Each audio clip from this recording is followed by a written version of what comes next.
திருச்சிற்றம்பலம். தொல்லை இரும்பிறவீழ் சூழ்ந்தலை நீக்கி அல்லல் அறுத்தானந்தமாக்கியதே எல்லை மறுவா நெறியளிக்கும் வாதவூரெங்கோன் திருவாசகம் எனுந்தேன். திருச்சிற்றம்பலம். நாம் திருவாசகத்தின் 3வது பாடலான திருவண்ட பகுதியின் விளக்கத்தை பார்த்து கொண்டிருக்கிறோம். இதுவரை 171 வரிகளுக்கான விளக்கத்தை பார்த்து முடித்துள்ளோம். இந்த வீடியோவில் இந்த பாடலின் கடைசி சில வரிகளுக்கான விளக்கத்தை காண்போம். குரம்பை தோறும் நாயுடல் அகத்தே குரம்பை கொண்டு இந்தேன் பாய்த்தி நிரம்பிய அற்புதமான அமுதத்தாரைகள் எற்புத்துளை தோறும் ஏற்றினன் உருகுவது உள்ளங்கொண்டோர் உரு செய்தாங்கெனக்கு அள்ளூராக்கை அமைத்தனன் உள்ளிய கண்ணற் கனிதேர் களிரன கடைமுறை என்னையும் இருப்பதாக்கினன் என்னில் கருணை வாந்தேன் கலக்க அருளோடு பராவமுது ஆக்கினன் பிரமன் மாலறியா பெற்றியோனே.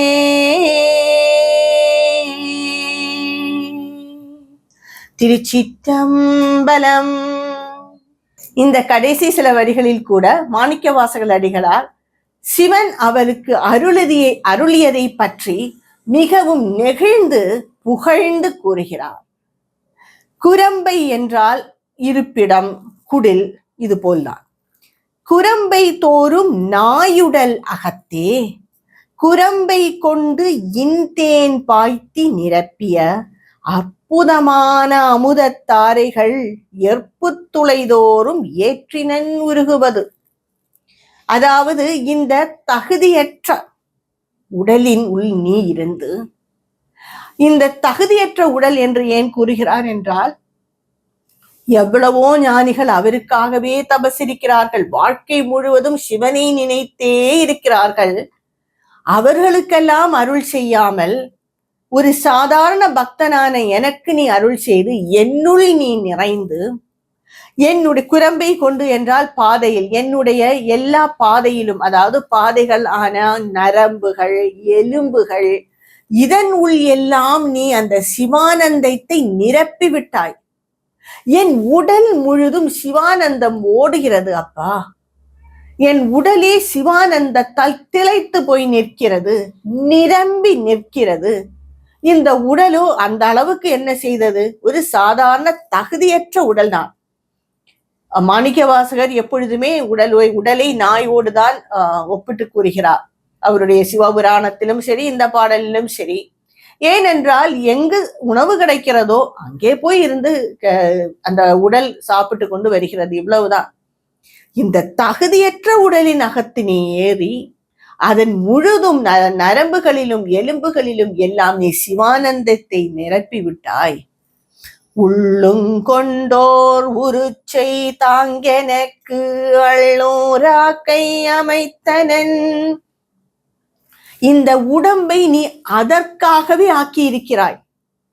பக்தியாலும் அன்பாலும் நெகிழ்ந்து போவது போல், உருகி போவது போல் இந்த தேகத்தை எனக்கு நீ கொடுத்திருக்கிறாய். நீ கொடுத்த தேகம்தான் இது. இந்த பக்தியாலும் அன்பாலும் உருகி போகும் அளவிற்கு இந்த தேகத்தை நீ எனக்கு அமைத்திருக்கிறாய். கண்ணர் கனிதேர் களிரன கடைமுறை என்னையும் இருப்பதாக்கினன். யானை என்ன செய்யும்? கரும்பை பார்த்தால் போகும், இனிமையான பழங்கள், நல்ல சுவையுள்ள பழங்களை பார்த்தால் அங்கு போய்விடும். யானை ஒரு வீதியில் வருகிறது என்றால் போகத்தான் மித்தம் எல்லாருக்கும் அந்த பழமே கிடைக்கும். யாரும் அதை ஒன்றும் கூறவும் மாட்டார்கள், அது வாட்டுக்கு எடுத்துக்கொண்டு போய்விடும். ஒரு யானை எவ்வாறு பழங்களை நோக்கி செல்கின்றதோ அதுபோல் என்னையும் நீ சிவானந்தத்தை நோக்கி செல்லும் அளவிற்கு நீ ஆக்கிவிட்டாய் பகவானே. அந்த அளவுக்கு நான் என்ன செய்தேன்? கடைமுறை இறுதியில் என்னையும் அவ்வாறே நீ ஆக்கிவிட்டாய். சிவானந்தத்தை தேடும் செல்லும் அளவிற்கு, சிவானந்தத்தை தேடி செல்லும் அளவிற்கு கடைசியில் நீ என்னையும் ஆக்கிவிட்டாய். கருணை வாந்தேன் கலக்க சிவானந்தம் என்னும் தேன் என்னில் கலந்துவிட, அருளோடு பராவமுது ஆகினன், என்னை அவன் அருளால் அமிர்த ஸ்வரூபமாக ஆக்கிவிட்டான்.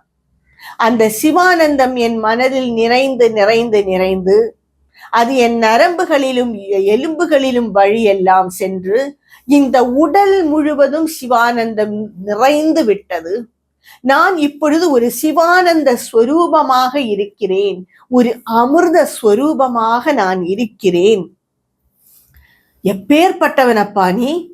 பிரமன் மாலறியா பெற்றியோனே. பிரம்மாவும் திருமாலும் அடைய முடியாத அந்த சிவனை நான் அடைந்து விட்டேன். எனக்கு அவரை பற்றி கூறிவிட்டார்.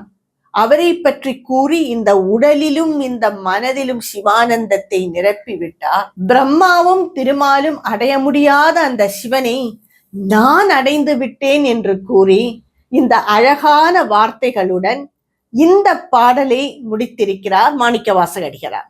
இந்த திருவண்ட பகுதி பாடல் என்பதே முதலில் இந்த படைப்பை பற்றி சில வரிகள் கூறினார்.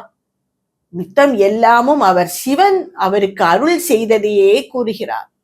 கூறி கூறி கடைசியில் இந்த அளவுக்கு நான் என்ன செய்தேன், நீ எனக்கு இவ்வளவு அருள் தந்திருக்கிறாயே என்று கேட்கிறார்.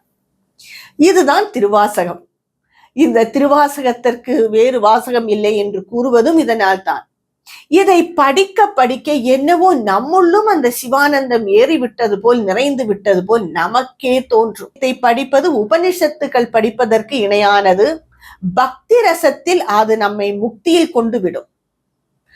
பக்தி தான் ஞானத்துக்கும் தாய் என்று கூறுவார்கள்.